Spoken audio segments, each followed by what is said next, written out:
Hello. Wikipedia's picture of the day, April 25, 2020.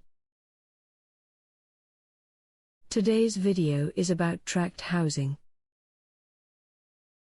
Tract housing evolved in the 1940s when the demand for cheap housing rocketed after World War II. Economies of scale meant that large numbers of identical homes could be built faster and more cheaply to fulfill the increased demand. Developers would purchase a dozen or more adjacent lots and conduct the building construction as an assembly line process. This type of development is often criticized by city planners and architects because it overlooks the concept of community building, instead creating a homogeneous residential neighborhood with no local employment, commerce, services, or attractions.